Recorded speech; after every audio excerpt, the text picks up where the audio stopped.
Hey everyone, and welcome back to the channel. Have you ever had that one roommate? The one who makes you question every single life choice that led you to sign a lease with them?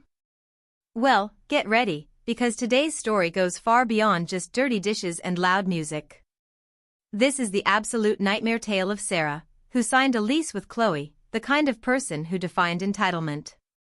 But when Chloe crossed the ultimate line, trashing their apartment and causing thousands of dollars in damage, she learned a very hard lesson: never ever tell the quiet, detail-oriented girl to call her lawyer, especially when you have a massive secret to hide.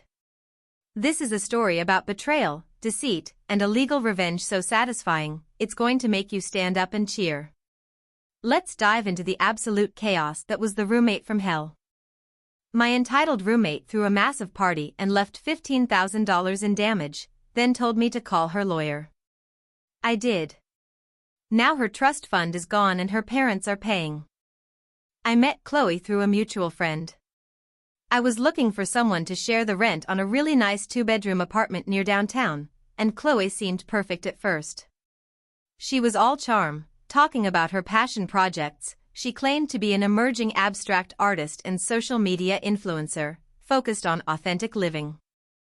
She had a bohemian aesthetic, which I thought was cool, but it also masked a few red flags I chose to ignore, like the way she constantly talked about money being irrelevant to her art and how the capitalist system was stifling creativity. She assured me she was responsible and had plenty of money coming in from her patrons. Classic mistake, right? The problem started immediately after she moved in. The first month, the rent was 2 weeks late, with some convoluted excuse about a wire transfer delay from a European gallery. I paid the full amount myself to avoid getting an eviction notice. She finally paid me back, but only after I sent her 3 increasingly firm texts. This set the pattern for the next 9 months. Beyond the rent, she was a complete disaster area. I'm talking about leaving piles of dirty dishes for days until they molded, borrowing my expensive silk blouses without asking, and returning them stained, and constantly having random creative collaborators crashing on our living room couch for weeks at a time. I tried to talk to her calmly. I tried chore charts. I tried passive-aggressive notes. Nothing worked. Any time I brought up the mess or the unpaid utility bills, she'd look at me with these huge, wounded eyes and say, "Ugh, Sarah, you're so hung up on trivialities. You need to channel this negative energy into something productive." She made me feel like I was the uptight jerk for wanting a clean living space and timely bill payments. The worst part was the way she treated my property. I had a really nice vintage record player inherited from my grandfather. She decided, without asking, that it would look more interesting painted neon pink for one of her performance art pieces. I came home one day and found it covered in spray paint, sitting next to a pile of shredded paper that was supposed to be a conceptual sculpture. When I saw it, I felt my blood run cold. I demanded to know what she was doing. "Oh, chill out," she said, not even looking up from her phone. "It's way cooler now. It has edge." She refused to pay for the damage, claiming I should be honored that she used my property for her art. I was absolutely furious, but I knew if I escalated it, I'd risk getting evicted, and finding a new place in the city was a nightmare. So, I just swallowed it, put the record player in storage, and silently started looking for a way out of the lease. Then came the climax. I had told Chloe weeks in advance that I was going to be out of town for a long weekend visiting family for a wedding. She promised me she would be respectful, quiet, and not bring anyone over. I foolishly believed her. On Saturday night, while scrolling through Instagram at the wedding dinner, I saw a tagged story. It was Chloe, standing in our living room, wearing one of my borrowed dresses, holding a bottle of cheap champagne, surrounded by about 40 strangers. The caption: "Chaos is my muse. House party takeover." My heart sank. I immediately tried calling her, texting her, demanding she shut it down. No response. I spent the rest of the weekend feeling sick. I got back Monday morning, exhausted from the trip, and what I found wasn't a party aftermath, it was a crime scene. The apartment was a total disaster. The security deposit was definitely gone. There were red wine stains ground into the brand-new carpet I had paid to have professionally cleaned just 2 months before. There was a hole punched through the drywall in the hallway, which Chloe later claimed was done by a visceral performance artist. My television, which I had left covered in the living room, was cracked. Someone had apparently used it as a serving platter, judging by the sticky remnants of dried dip on the screen. Worse, the antique mahogany coffee table that belonged to the landlord was split down the middle. I walked through the apartment, taking detailed photos of everything: the broken blinds, the cigarette burns on the balcony, the mysterious sticky residue on the kitchen counters. I felt sick, physically shaking with rage. I estimated the damage at easily over $15,000, probably more. The landlord was going to crucify me, and since I was the one with the steady job, I knew I would be the one stuck holding the bag. I found Chloe asleep in her room under a pile of blankets. I slammed the door open. "Get up. Now." She blinked groggily. "Ugh, Sarah, what is your problem? Did you clean up yet?" I stood there, holding my phone with the damage photos. "You destroyed this apartment, Chloe. There's over $15,000 in damage. You need to start paying now, or I'm calling the police and the landlord." Chloe sat up, suddenly wide awake, but instead of fear, there was this cold, infuriating smirk. "Go ahead. I told you, I'm a struggling artist. I don't have $15,000. And if you call the landlord, we both get evicted, which you can't afford. So why don't you be a good little girl, clean up the mess, and just get over it? If you want to talk legal, call my lawyer." "Call your lawyer," she said. That phrase, thrown at me with such entitled arrogance, was the switch. My mind went from blind fury to surgical calm. She thought I was powerless. She thought I was too scared of the consequences to fight back. She was wrong. I spent the next 48 hours collecting evidence. I printed every photo of the damage. I printed the lease, highlighting her signature and the clauses about unauthorized guests and property damage. I totaled every utility bill she'd been late on, every dollar of unpaid rent she owed me, and the original price of my record player. I was building a case, not just against a bad roommate, but against someone who believed she was above consequences. But I needed the leverage, the thing that would really break her. I started digging into Chloe's social media and her patrons. Something about her story never added up. Her clothes were designer. Her struggling artist apartment was filled with absurdly expensive equipment. I called Vanessa, the friend who introduced us, and started asking pointed questions. Vanessa got uncomfortable and finally admitted the truth, whispering into the phone like she was revealing a state secret. "Okay, Sarah, you can't tell anyone, but Chloe isn't poor. Her family is seriously wealthy. Old money, like major real estate developers." Vanessa explained that Chloe was technically cut off from the main family wealth because her parents hated her career path, but she had a massive trust fund that she accessed periodically. She deliberately chose to live poorly to appear more genuine to her arts community and followers. "She thinks it makes her a better artist," Vanessa explained. "She tries to live like she's struggling, but she drives a leased Range Rover that her dad pays for." Jackpot. This wasn't about a struggling artist, this was about a spoiled heiress playing a nasty, selfish game at my expense. I immediately called a corporate law contact I knew through my own stable, real job. I laid out the whole situation: the lease, the damage estimate, the unpaid rent, and the secret wealth. The lawyer, Mr. Davidson, loved it. He saw not just a breach of contract, but a clear case of civil damage and potential fraud regarding her financial representations. "If she told you to call her lawyer, we'll oblige," Mr. Davidson said, sounding amused. "But we're not calling her lawyer. We're calling her parents." The next day, Mr. Davidson sent a certified letter to the official address listed for Chloe on the lease, which I knew from Vanessa was her parents' sprawling estate outside the city. The letter wasn't just a basic notice, it was a masterpiece.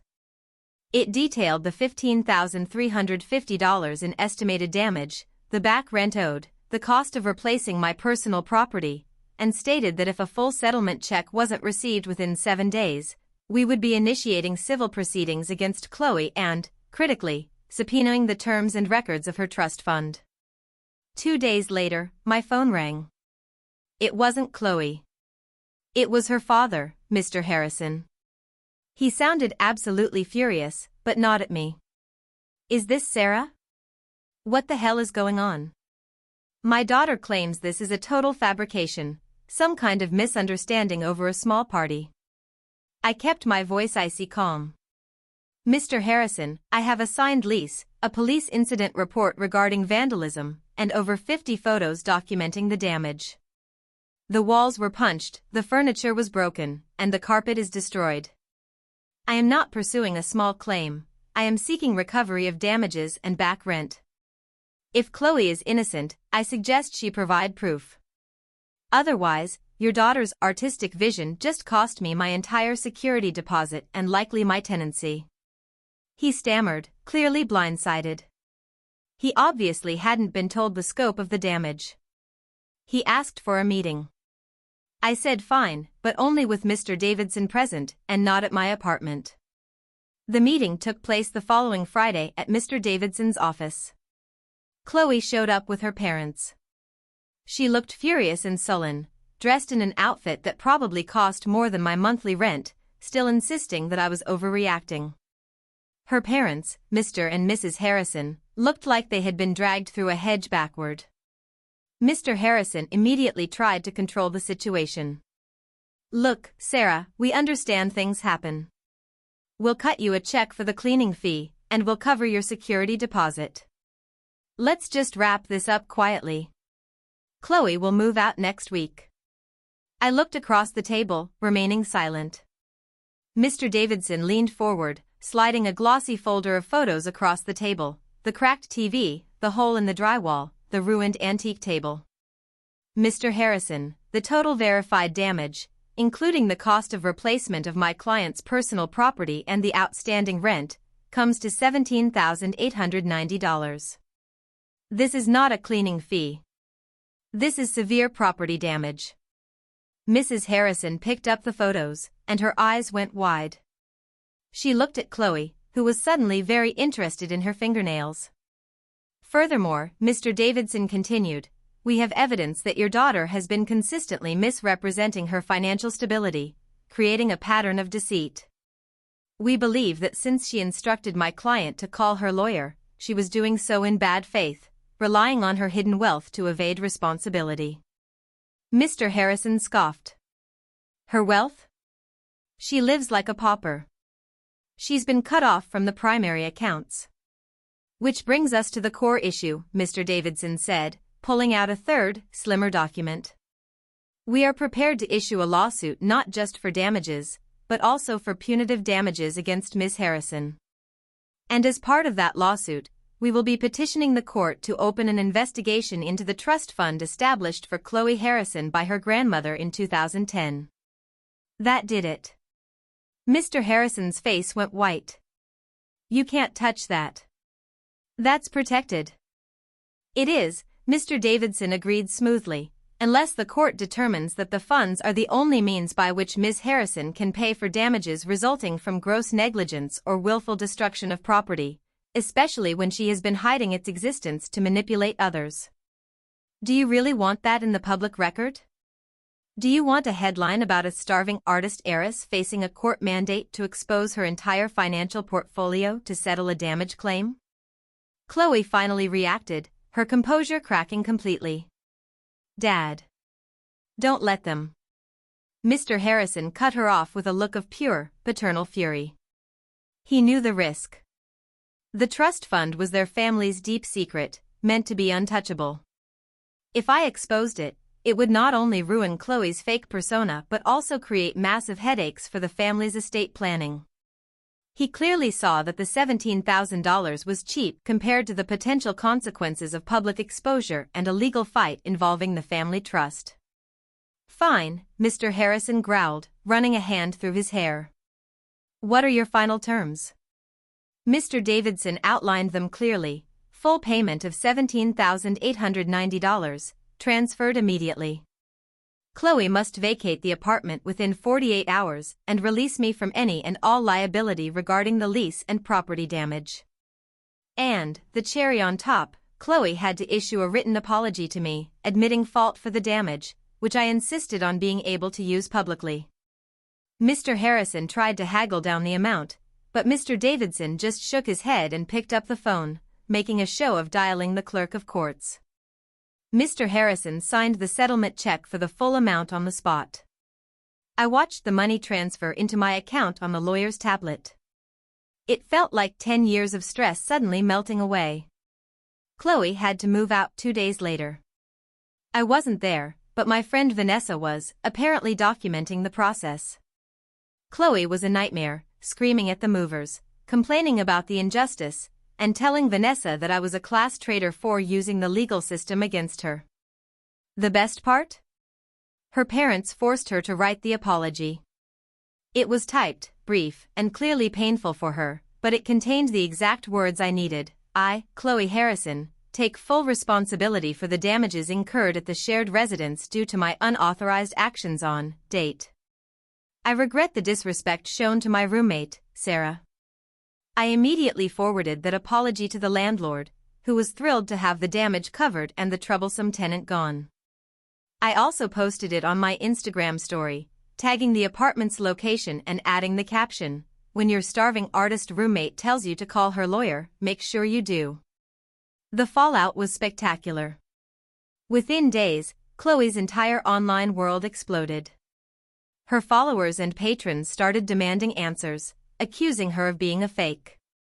Her entire persona, the struggling, anti-capitalist bohemian, was revealed as a total sham. People from her art scene, who I guess genuinely believed she was fighting the good fight, started calling her out publicly. Her social media went dark almost immediately.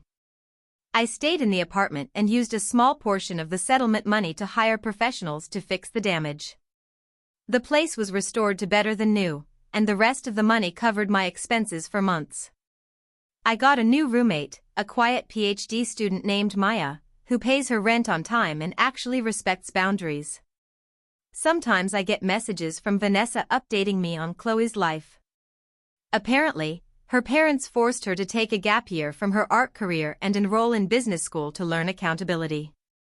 The Range Rover was taken away. I haven't heard from Chloe directly since she sent that forced apology, but every now and then, I imagine her sitting in a dull lecture hall, stewing over the fact that she learned the hard way that the law applies even to the rich, especially when you tell the wrong person to call their lawyer. What an incredible story! Sarah not only reclaimed her financial stability but also served up a monumental dose of justice to someone who desperately thought they were above the law. Chloe definitely learned that entitlement has a very steep price tag. So, here's my question for you. Do you think Sarah's revenge, forcing the exposure of the trust fund and ruining Chloe's artistic career, was too harsh, or was it the only way to truly hold a privileged person accountable? Let me know what you would have done in the comments below. If you enjoyed this incredible tale of sweet, sweet justice, please hit that like button, subscribe to the channel, and ring the notification bell so you never miss another video. See you in the next one.